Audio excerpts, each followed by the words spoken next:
So once again, welcome back to Edu Mantra. So നമ്മൾ Calicut university BA functional ഇംഗ്ലീഷിൻ്റെ എന്താ പറയുക the paper ക്രിറ്റിസിസവുമായിട്ട് ബന്ധപ്പെട്ടിട്ടുള്ള നമ്മളുടെ കണ്ടംപററി ലിറ്റററി ക്രിറ്റിസിസം എന്ന് പറയുന്ന പേപ്പറാണ് ഡിസ്കസ് ചെയ്യുന്നത്. അതിൽ ഫസ്റ്റ് മൊഡ്യൂളിൽ നമ്മളുടെ ഈ video will be third video അല്ലേ, തേർഡ് പാർട്ടായിരിക്കും. നമ്മളുടെ ന്യൂ ക്രിറ്റിസിസം എന്ന് പറയുന്ന ഫസ്റ്റ് മൊഡ്യൂളിലെ ആ ഒരു ടോപ്പിക്കിലെ തേർഡ് പാർട്ട് വീഡിയോ ആയിരിക്കും നമ്മളിന്ന് ഡിസ്കസ് ചെയ്യുന്നത്. അപ്പോൾ നമ്മൾ ഇതുവരെ ന്യൂ ക്രിറ്റിസിസം എന്താണെന്ന് നോക്കി, അതിൻ്റെ മെയിൻ ഫീച്ചേഴ്സ് നോക്കി, അതിലെ ഐറണി എന്താണെന്നും പാരഡോക്സ് എന്താണെന്നും നമ്മൾ ജസ്റ്റ് നോക്കി. ഓക്കെ, ദെൻ നമുക്കിനി നോക്കാനുള്ളത് ആംബിഗ്വിറ്റി എന്താണെന്നുള്ളതാണ്. Okay, so what is an ambiguity അല്ലെങ്കിൽ ആംബിഗ്വസ് വേർഡ്സ് അല്ലെങ്കിൽ ഫ്രേസ്, സെൻറ്റൻസ് എന്നൊക്കെ പറയുന്നത് എന്താണ് എന്നുള്ളതാണ്. ഓക്കെ, സിമ്പിളായിട്ട് പറഞ്ഞാൽ ആംബിഗ്വിറ്റി എന്ന് പറയുന്നത് സ്റ്റേറ്റ്മെൻറ്റ് ഓർ എന്താ പറയുക state of having two or more possible meaning. അതായത് ഇപ്പം നമ്മളൊരു വാക്കിന്, അതായത് ഇപ്പം എന്താ പറയുക ഡക്ക് എന്ന് പറയുന്നൊരു വാക്കിന് രണ്ട് തരം മീനിങ്സ് ഉണ്ട്. ഓക്കെ, അതിന് താറാവ് എന്നുള്ള മീനിങ്ങും ഉണ്ട്, ബെൻഡ് എന്ന് പറയുന്ന രീതിയിലുള്ള ഒരു ടൈപ്പ് ഓഫ് ബെൻഡ് എന്ന് പറയുന്നൊരു മീനിങ് വേറെയും ഉണ്ട്. ഓക്കെ, അപ്പോൾ അതുപോലെ പക്ഷേ നമുക്ക് ഇപ്പം ചില വാക്കുകൾക്ക് അല്ലെങ്കിൽ ഒരു വലിയ ശതമാനം വാക്കുകൾക്കും ഡ്യുവൽ മീനിങ്സ് സാധാരണ ഉണ്ടാവാറില്ല. പക്ഷേ എന്താ പറയുക ചില വാക്കുകൾക്ക് രണ്ട് തരം മീനിങ്സ് ഉണ്ടാവാറുണ്ട്. അല്ലെങ്കിൽ അപ്പോൾ അതുപോലെ തന്നെയാണ് ചില സ്റ്റേറ്റ്മെൻറ്റ്സ് ഒരു രീതിയിൽ പറയുകയാണെങ്കിൽ നമുക്ക് ഒരു തരം മീനിങ് ആയിരിക്കും, മറ്റൊരു രീതിയിൽ പറയുമ്പോൾ അല്ലെങ്കിൽ അത് ആ ഒരു ഒരേ സെൻറ്റൻസ് തന്നെ ഒന്നിലധികം മീനിങ്സ് ഉണ്ടാവും. ഓക്കെ, സോ ഇതിൽ നമുക്ക് ജസ്റ്റ് ഒരു എക്സാമ്പിൾ നോക്കിയതിന് ശേഷം നമുക്ക് സ്ലൈഡിലേക്ക് പോവാം. Okay, as usual foreigners are hunting dogs എന്ന് പറയുന്ന ഒരു സെൻറ്റൻസ് ഉണ്ട്. അതിനെ നമുക്ക് രണ്ട് രീതിയിൽ, ഞാനിപ്പം പറഞ്ഞ ഒരു മോഡുലേഷൻ, വോയിസ് മോഡുലേഷൻ അല്ലെങ്കിൽ പ്രൊനൗൺസ് ചെയ്തിട്ടിരിക്കുന്ന ആ ഒരു രീതി നിങ്ങൾക്ക് നോക്കിക്കഴിഞ്ഞാൽ ഫോറിനേഴ്സ് ആർ ഹണ്ടിങ് ഡോഗ്സ് എന്ന് പറയുമ്പം എന്താ പറയുക, ഫോറിനേഴ്സ് എന്ന് പറഞ്ഞാൽ വിദേശികൾ അവർ ചെയ്യുന്നൊരു പ്രവൃത്തിയെക്കുറിച്ചാണ് പറയുന്നത് എന്നുള്ള രീതിയിൽ നമുക്ക് എടുക്കാം. ഓക്കെ, ഹണ്ടിങ് എന്ന് പറഞ്ഞാൽ വേട്ടയാടുക, എന്തിന്, ഡോഗ്സിനെ. അപ്പം ഈ ഒരു വാക്ക്, ഈ ഒരു സെൻറ്റൻസ് നമുക്ക് ഫോറിനേഴ്സ് അതായത് വിദേശികൾ നായകളെ വേട്ടയാടുന്നു എന്നുള്ള രീതിയിൽ പറയാം. ഓക്കെ, ഇനി നമുക്ക് ഫോറിനേഴ്സ് ആർ ഹണ്ടിങ് ഡോഗ്സ് എന്ന് പറയുമ്പോൾ ഈ ഹണ്ടിങ് കഴിഞ്ഞിട്ട് പെട്ടെന്ന് തന്നെ ഡോഗ്സ് എന്ന് പറയുമ്പം ആ ഒരു രീതി പറയുമ്പം എന്താണ്, ഫോറിനേഴ്സ് ആർ ഹണ്ടിങ് ഡോഗ്സ് എന്ന് പറയുമ്പോൾ എന്താണ്, നമുക്ക് മറ്റൊരു രീതി ചിന്തിച്ചൂടെ. അതായത് ഫോറിനേഴ്സ് എന്ന് പറയുന്ന വിദേശികൾ എന്ന് പറയുന്നവർ വേട്ട നായ്ക്കളെ പോലെയാണ് അല്ലെങ്കിൽ വേട്ടപ്പട്ടികളെ പോലെയാണ് എന്ന് നമുക്ക് പറഞ്ഞൂടെ. നമുക്ക് അവരെ ഒരു ക്രിട്ടിസൈസ് ചെയ്യുമ്പം നമ്മളിപ്പം ഏതെങ്കിലും ഒരു രാജ്യത്തെ അല്ലെങ്കിൽ നമുക്കിഷ്ടമില്ലാത്ത ഏതെങ്കിലും ഒരു രാജ്യത്തെ ജനതയെക്കുറിച്ച് ഇപ്പം നമ്മൾ തമ്മിൽ ഇപ്പം എന്താ പറയുക ആളുകൾ തമ്മിൽ ദേഷ്യം പിടിക്കുമ്പം അൺപാർലമെൻ്ററി ആയിട്ട് പല വാക്കുകളും തെറികളൊക്കെ ഉപയോഗിക്കില്ലേ. അപ്പം ഈ പറയുന്ന രീതിയിലൊക്കെ നമ്മൾ സംസാരിക്കില്ലേ. അപ്പം അതുപോലെ നമുക്ക് ഫോറിനേഴ്സിനെ, ഇപ്പം ബ്രിട്ടീഷേഴ്സിനെ കുറിച്ച് ഈ നമ്മളുടെ കൊളോണിയൽ പീരീഡിൽ നമുക്ക് ഇന്ത്യയിലെ അല്ലെങ്കിൽ കോളനൈസ്ഡ് ആയിട്ടുള്ള രാജ്യങ്ങളിലെ ജനങ്ങൾക്ക് വേണമെങ്കിൽ പറയാം the Britishers are hunting dogs എന്ന് പറയാം. അല്ലെങ്കിൽ അതായത് ബ്രിട്ടീഷുകാർ എന്ന് പറയുന്നത് വേട്ടപ്പട്ടികളെ പോലെയാണ് എന്ന് വേണമെങ്കിൽ നമുക്ക് പറയാം. ഓക്കെ, അതുപോലെ തന്നെ നമുക്ക് ഇപ്പം ബ്രിട്ടീഷുകാർ കുറച്ച് നായകളെ അല്ലെങ്കിൽ തെരുവ് നായകളെയൊക്കെ ഹണ്ട് ചെയ്ത് നശിപ്പിക്കുകയാണ് എന്ന് വിചാരിച്ചോളൂ. അല്ലെങ്കിൽ കടുവകളെ, അല്ലെങ്കിൽ നമുക്ക് സിമ്പിളൊരു എക്സാമ്പിൾ പറയുകയാണെങ്കിൽ കടുവകളെ ഹണ്ട് ചെയ്ത് കൊല്ലുകയാണ് എന്ന് പറയുമ്പോൾ നമുക്കെന്താണ്, ഫോറിനേഴ്സ് ആർ ഹണ്ടിങ് ടൈഗേഴ്സ് എന്ന് പറയാം. ഓക്കെ, അപ്പോൾ ഇവിടെ ഈ ഒരു മീനിങ്ങിൽ ഈ ഒരു സെയിം സെൻറ്റൻസിൽ തന്നെ നമുക്ക് രണ്ട് രീതിയിലും മീനിങ്സ് മനസ്സിലാക്കാൻ സാധിക്കും. സോ ജനറലി നമുക്ക് ഈ റൈറ്റേഴ്സ് പൊതുവേ റൈറ്റിങ്സിലൊക്കെ ഇൻറ്റൻഷനലി, അതായത് അവർ മനഃപൂർവ്വം തന്നെ അറിഞ്ഞുകൊണ്ട് ഇത്തരത്തിലുള്ള എന്താ പറയുക ഡ്യുവൽ മീനിങ് ആയിട്ടുള്ള വാക്യങ്ങൾ ഇവിടെ നമ്മൾ കോൺട്രാഡിക്ടറി ആയിട്ടുള്ള അങ്ങനെയൊന്നും ഇല്ല കേട്ടോ. പല ആളുകളും ആംബിഗ്വിറ്റി എന്ന് പറയുമ്പം പൊതുവേ ഈ ഒരു നമ്മൾ കഴിഞ്ഞ ക്ലാസ്സിൽ പറഞ്ഞ പാരഡോക്സും ഐറണിയും ഒക്കെ ആയിട്ട് മിക്സ് ചെയ്തിട്ട് കോൺട്രാഡിക്ടറി ആയിട്ടുള്ള, ഒരിക്കലും കോൺട്രാഡിക്ടറി അല്ല, ഇത് രണ്ട് തരത്തിൽ ഈ ഒരു വാക്യത്തെ അല്ലെങ്കിൽ സെൻറ്റൻസിനെ എടുക്കാം എന്നുള്ള രീതിയിലാണ്. ഓക്കെ, ഇപ്പം നമ്മൾ ഒരു കാര്യം, ഇപ്പം ഞാൻ എന്താണ് ഉദ്ദേശിച്ചത്, ചിലപ്പോൾ ഞാൻ ഉദ്ദേശിച്ചിരിക്കുക ഫോറിനേഴ്സൊക്കെ ഹണ്ടിങ് ഡോഗ്സ് ആണ് എന്നതായിരിക്കും. പക്ഷേ അത് വേറൊരാൾ എന്നെ ചോദ്യം ചെയ്യുമ്പം അല്ല, ഞാൻ ഇങ്ങനെയാണ് ഉദ്ദേശിച്ചത്, ഞാൻ ഫോറിനേഴ്സ് ഡോഗ്സിനെ ഹണ്ട് ചെയ്യുന്നു എന്നാണ് ഉദ്ദേശിച്ചതെന്ന് എനിക്ക് എൻ്റെ പക്ഷം ന്യായീകരിക്കാം. പലപ്പോഴും ചില രാഷ്ട്രീയക്കാരൊക്കെ ചില സമയങ്ങളിൽ ചിലതൊക്കെ വിളിച്ച് പറയാറുണ്ടല്ലേ, അവരൊക്കെ മനഃപൂർവ്വം ഇത്തരത്തിലുള്ള ആംബിഗ്യസ് ആയിട്ടുള്ള സെൻറ്റൻസ് ഉപയോഗിക്കും. എന്താ കാരണം എന്നറിയാം, അത് പിന്നീട് ഒരു ക്രിട്ടിസൈസായിട്ട് വന്നാൽ, ഒരു ക്രിറ്റിസിസമായിട്ട് വന്നാൽ, അല്ല ഞാൻ ഇങ്ങനെയാണ് പറഞ്ഞതെന്ന് പറയും. ഞാൻ പറഞ്ഞു പക്ഷേ ഞാൻ ഇതല്ല ഉദ്ദേശിച്ചത്, ഞാൻ ഇതാണ് ഉദ്ദേശിച്ചതെന്ന് പറയും. നമുക്ക് എതിർക്കാൻ സാധിക്കില്ല, കാരണം ഈ ഒരു സെൻറ്റൻസ്, ഇത്തരം സെൻറ്റൻസുകൾ ഈ രണ്ട് മീനിങ്ങും അതിന് ഉണ്ടാവും. Okay, so that is ambiguity. എന്താണ് എന്നുള്ളതിൻ്റെ ജസ്റ്റ് ഒരു കാര്യം പറഞ്ഞു തന്നതാണ്. ജസ്റ്റ് ഇനി നമുക്ക് സ്ലൈഡിലേക്ക് വരാം. Ambiguity is A word, A phrase or A statement which contains more than one meaning. ഞാൻ പറഞ്ഞ ആ ഒരു പോയിൻ്റാണ് ഞാനൊന്ന് എലാബറേറ്റ് ചെയ്തിട്ട് പറഞ്ഞു തന്നത്. അതാണ് ഇതിൻ്റെ ബേസിക് ആയിട്ടുള്ള കാര്യം. Okay, ambiguous words or statements lead to vagueness of confusion, shape the basics of for instance of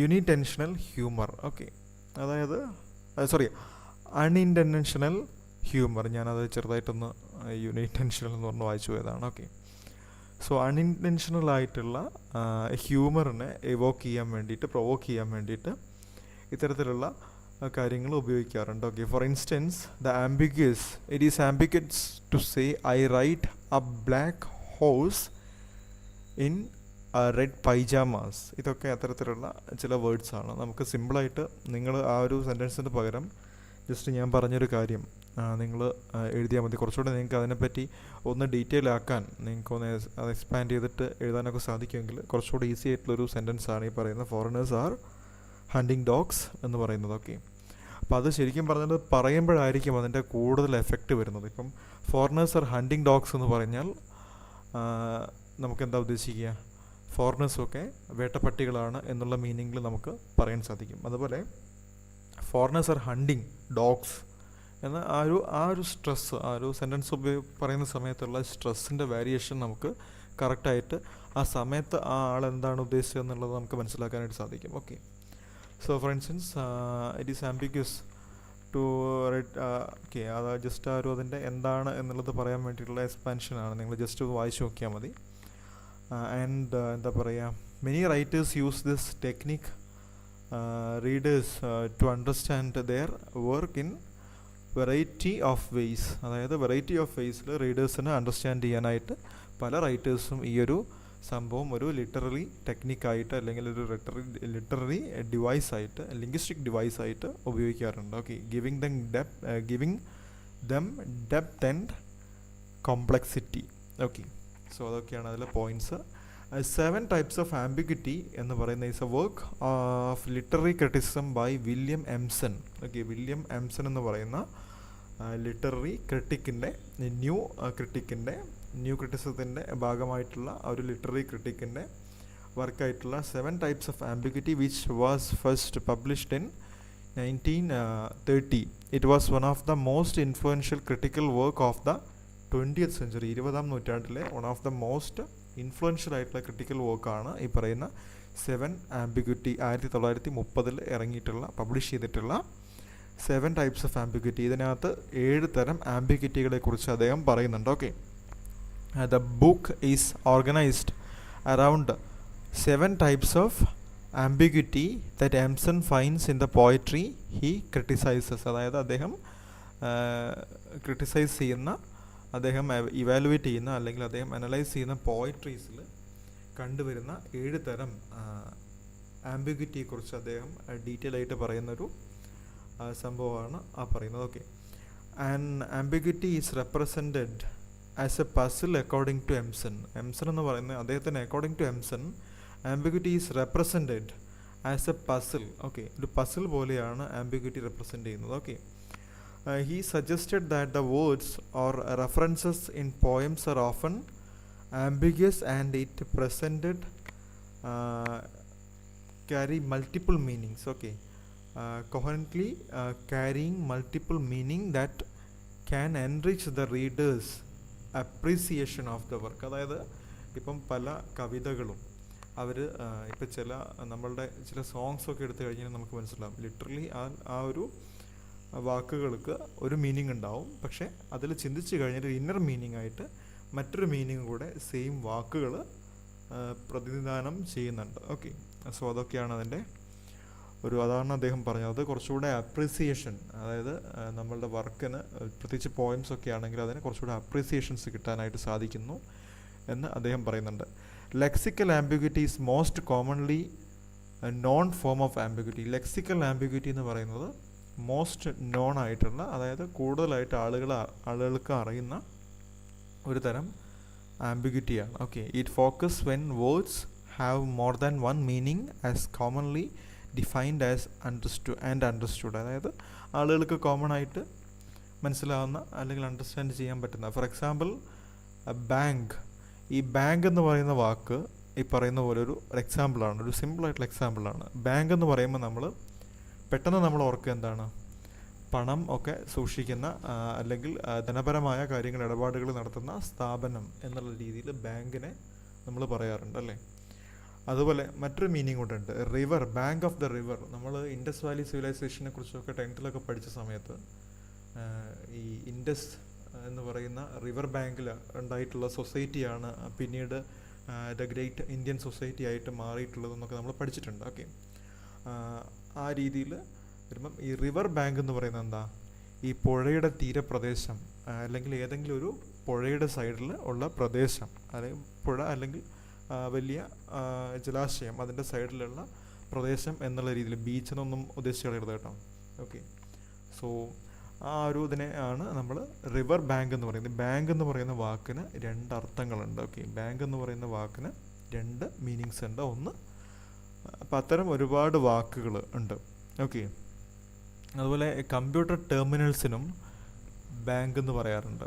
okay, power bank, അതായത് സൂക്ഷിച്ചിരിക്കുന്ന സ്ഥലം എന്നുള്ളതിനും ബാങ്ക് എന്ന് പറയാറുണ്ട്. ഓക്കെ, സിമ്പിളായിട്ട് പറഞ്ഞാൽ ബാങ്ക് എന്ന് പറയുന്ന വാക്കിൻ്റെ ഒരു മീനിങ് വേണമെങ്കിൽ നമുക്ക് ആ രീതിയിൽ എടുക്കാൻ സാധിക്കും. പവർ ബാങ്ക് എന്ന് നമ്മൾ പറയാറില്ല, ബാറ്ററി, നമ്മൾ ഈ പവർ സൂക്ഷിച്ചിരിക്കുന്ന കണ്ടെയ്നേഴ്സ് അല്ലെങ്കിൽ ടെർമിനൽസ് എന്ന് പറയുന്ന രീതിയിൽ പവർ ബാങ്ക് എന്ന് പറയാറില്ലേ.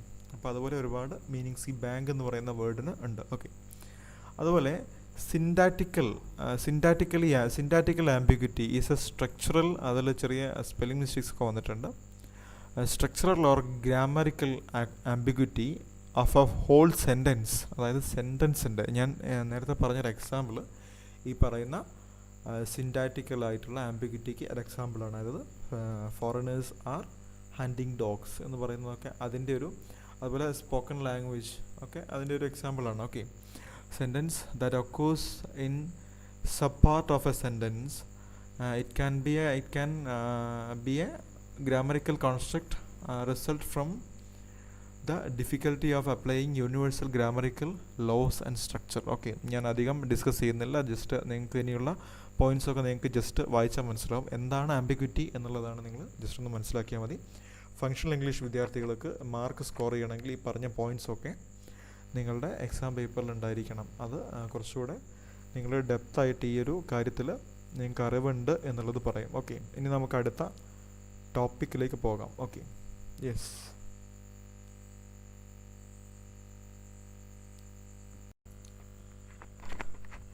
സോ ദെൻ നമുക്ക് ഇനി അടുത്ത ലിറ്റററി ഡിവൈസിലേക്ക് പോകാം.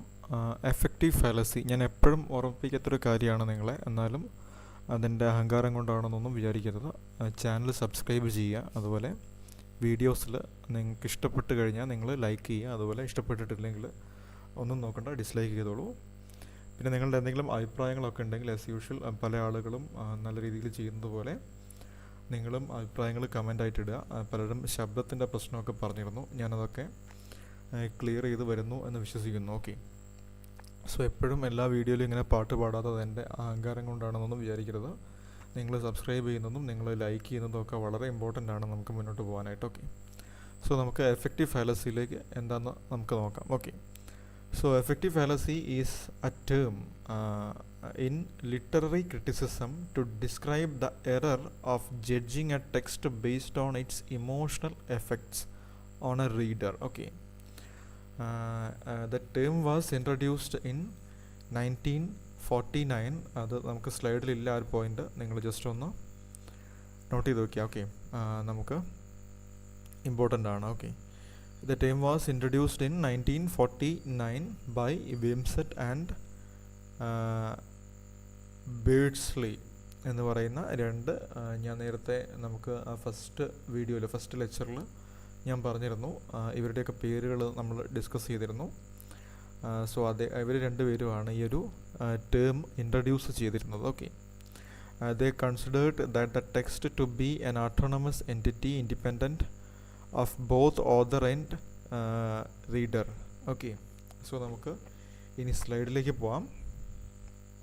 സ്ലൈഡിൽ കുറച്ച് പോയിൻറ്റ്സ് ഇമ്പോർട്ടൻ്റ് ആയിട്ട് നമ്മളുടെ സിലബസ് പ്രകാരമുള്ള പോയിൻറ്റ്സ് ഉണ്ട്, ജസ്റ്റ് ഒന്ന് നോക്കാം. ഓക്കെ, ജസ്റ്റ് എന്താണ് എഫക്റ്റീവ് ഫാലസി എന്നുള്ളതാണ് ഞാൻ ജസ്റ്റ് ഒന്ന് പറയാൻ ശ്രമിച്ചത്. Okay, effective fallacy according to the followers of new criticism the misconception of that arise from judging a poem by an emotional effect. അതായത് മിസ്കോൺസെപ്ഷനാണ് ഒരു പോയത്തെ പറ്റി അല്ലെങ്കിൽ ഒരു വർക്കിനെ പറ്റി നമ്മൾ അതിൻ്റെ ഇമോഷണൽ എഫക്റ്റ്, അതെങ്ങനെ റീഡറിൽ ഇമോഷണലി എഫക്റ്റ് ചെയ്യുന്നു എന്നതിനെക്കുറിച്ച് നോക്കിക്കൊണ്ടൊരു പോയത്തെ ജഡ്ജ് ചെയ്യുമ്പോൾ ഉണ്ടാവുന്ന മിസ്കോൺസെപ്ഷൻ. അതായത് മിസ്കോൺസെപ്ഷൻ തെറ്റായിട്ടുള്ള മനസ്സിലാക്കൽ അല്ലെങ്കിൽ തെറ്റായിട്ടുള്ള അണ്ടർസ്റ്റാൻഡിങ് അല്ലെങ്കിൽ തെറ്റായിട്ടൊരു കോൺസെപ്റ്റ് ആ ഒരു പോയത്തെക്കുറിച്ച് ക്രിയേറ്റ് ചെയ്യപ്പെടുന്നു എന്നുള്ളതിനെ പറ്റിയാണ്. ഓക്കെ, അതിനെപ്പറ്റിയാണ് അവർ കൂടുതലായിട്ട് നോക്കുന്നത്.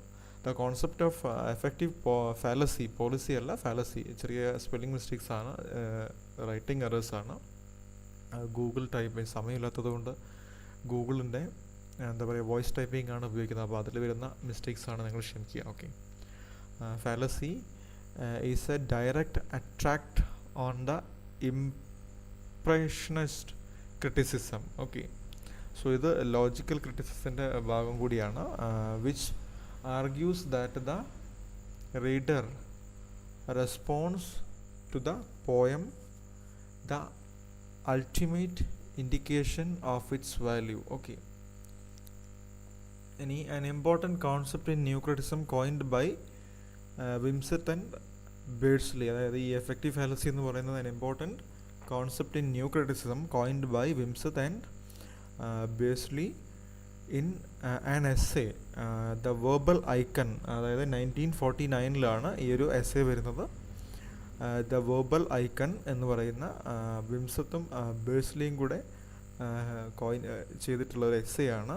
The effective fallacy refers to the supposed error of judging or evaluating a text on the basis of its emotional effects on reader or the emotional effects that the poem or the entity creates in the reader's mind. Okay, ഈ ഒരു point ഉണ്ടെങ്കിൽ നിങ്ങൾക്ക് effective fallacy എന്താണെന്നുള്ളതിൻ്റെ ഇതായി കഴിഞ്ഞു. Okay, നിങ്ങൾ 3 മാർക്കിനൊക്കെയാണ് ഇത് ചോദിക്കുന്നതെങ്കിൽ നിങ്ങൾക്ക് just ഈ ഒരു പോയിന്റ് എഴുതി വെച്ചാൽ മതി, കൂടുതലായിട്ടൊന്നും അറിയില്ലെങ്കിൽ. ഓക്കെ, ജസ്റ്റ് ഇതെന്താണെന്നുള്ളതൊക്കെ നിങ്ങൾക്ക് ഡീറ്റെയിൽ ആയിട്ട് ടീച്ചേഴ്സ് പറഞ്ഞു തന്നിട്ടുണ്ടാകും. ഞാൻ പറയുന്നതൊന്നും കേട്ടിട്ട് നിങ്ങൾ രണ്ടുകൂടെ കൺഫ്യൂസ് ആയി പോകണ്ട. ജസ്റ്റ് നിങ്ങൾ ഈ ഒരു നോട്ട്സ് ഓർത്ത് വയ്ക്കുക. എക്സാമിൻ്റെ സമയത്ത് തീർച്ചയായിട്ടും ഈ നോട്ട്സൊക്കെ ഒന്ന് വായിച്ചിട്ട് എക്സാമിന് പോയി കഴിയുമ്പോൾ നിങ്ങൾക്ക് നോട്ട്സ് ഇല്ലെങ്കിൽ ഓക്കെ, സോ നിങ്ങൾക്ക് ഉപകാരപ്രദമാവും. Okay, effective fallacy means the confusion between the poem and its result. Okay, basically the effective fallacy means the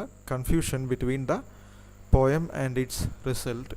it is the error of the evaluating text by its effect. അതായത് error എന്ന് പറയുമ്പോൾ എന്താണ്, തെറ്റ് അല്ലെങ്കിൽ തെറ്റായിട്ടുള്ള assessment. ഒരു ടെക്സ്റ്റിനെ അതിൻ്റെ effect, അതിൻ്റെ ഇമോഷണൽ എഫക്റ്റ് വെച്ചിട്ട് ഇവാലുവേറ്റ് ചെയ്യുന്നതിൻ്റെ ആണ് ഈ പറയുന്ന ഇതിൻ്റെ എററിനെ കുറിച്ചാണ് ഈ പറയുന്ന എഫക്റ്റീവ് ഫാലസി എന്ന് പറയുന്നത്. ഓക്കെ, ഫാലസി എന്ന് പറയുന്ന വാക്കിൻ്റെ മീനിങ്ങും ആ ഒരു രീതിയിലാണ്. നമുക്ക് ജസ്റ്റ് ഒന്ന് നോക്കിക്കളയാം. Empson and Beardsley argues that one needs to know about a work of literature is in the work itself. അതായത് ഒരു വർക്കിൽ നിന്ന് തന്നെയാണ് ആ വർക്കിനെ കുറിച്ച് ഒരാൾ മനസ്സിലാക്കേണ്ടത്. ലിറ്ററേച്ചറിലൊരു വർക്കിനെ കുറിച്ച് ആ വർക്കിൽ നിന്ന് തന്നെയാണ് അവർ ഒരാൾ മനസ്സിലാക്കേണ്ടത് എന്ന് ഈ വിംസത്തും അതുപോലെ എന്താ പറയുക ബേഴ്സ്ലിയും ആർഗ്യൂ ചെയ്യുന്നുണ്ട്. Okay, as about its intuition, emotional impact, historical or social issues all lead one astray from what is in the work. അതായത് നമ്മൾ നേരത്തെ പറഞ്ഞ പോയിൻ്റൊക്കെ ആയിട്ട് ബന്ധപ്പെടുന്ന ഈ ഫാലസി എന്ന് പറയുന്ന വാക്കിൻ്റെ മീനിങ് അബദ്ധം എന്നുള്ളതാണ്. ഓക്കെ, അതായത് എഫക്റ്റീവ് അബദ്ധം എന്നുള്ള രീതിയിൽ, എഫക്റ്റീവ് അബദ്ധം എന്നുള്ള രീതിയിലാണ് ഈ ഒരു വാക്കിൻ്റെ മീനിങ് വരുന്നത്. ജസ്റ്റ് നിങ്ങളുടെ അറിവിലേക്ക് പറഞ്ഞതാണ്, ഒരു ഓർമ്മ കിട്ടാനായിട്ട്. Okay, about the intuitions, emotional impact, historical or social issues all lead ones astray. അതായത് ഇവർ പറഞ്ഞ ബേസിക് കോൺസെപ്റ്റ് തന്നെ. അതായത് ഇതൊന്നുമല്ല, ഇവർ ഒരു ടെക്സ്റ്റിനെ റീഡ് ചെയ്യുമ്പോൾ അതിനെ ക്ലോസ് റീഡ് ചെയ്യുക എന്നുള്ളതാണ് അവരുടെ അർത്ഥം. Okay, Wimsatt and Berzley views that the text constituted by a language, the meaning that the text is public, not personal. അതായത് ഒരു ടെക്സ്റ്റ് ഒരു ലാംഗ്വേജ് കൊണ്ട് കൺസ്റ്റിറ്റ്യൂട്ട് ചെയ്തിരിക്കുന്ന ഒരു ടെക്സ്റ്റ്, അതിൻ്റെ മീനിങ് എന്ന് പറയുന്നത് പബ്ലിക്കാണ്, ഒരിക്കലും പേഴ്സണൽ അല്ല എന്നുള്ളതാണ്. Okay, the effect of the text carries person to person and from reading to reading.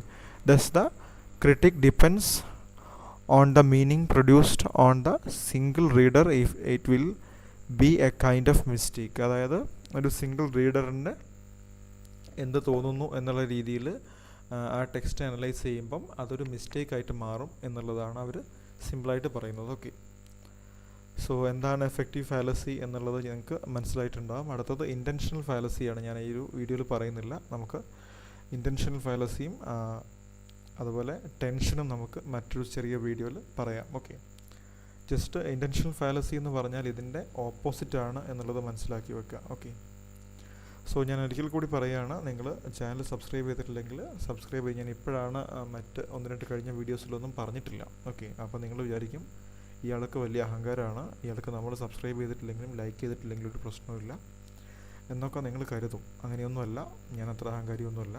നിങ്ങൾ സബ്സ്ക്രൈബ് ചെയ്യുക, നിങ്ങൾ ലൈക്ക് ചെയ്യുക, നിങ്ങൾ ഷെയർ ചെയ്യുക ഫ്രണ്ട്സിനൊക്കെ. നിങ്ങൾ എന്താ പറയുക, ഒരു ഒറ്റപ്പൂജയായിട്ട് മാറരുത്. നിങ്ങളുടെ കൂടെയുള്ള ആളുകൾക്കൊക്കെ ഷെയർ ചെയ്യാൻ നിങ്ങൾക്ക് നല്ലതാണെന്ന് തോന്നിക്കഴിഞ്ഞാൽ. ഓക്കെ, അപ്പോൾ അതൊക്കെ നമുക്ക് ഒരു എനർജി ആയിട്ട് മാറും. ഓക്കെ.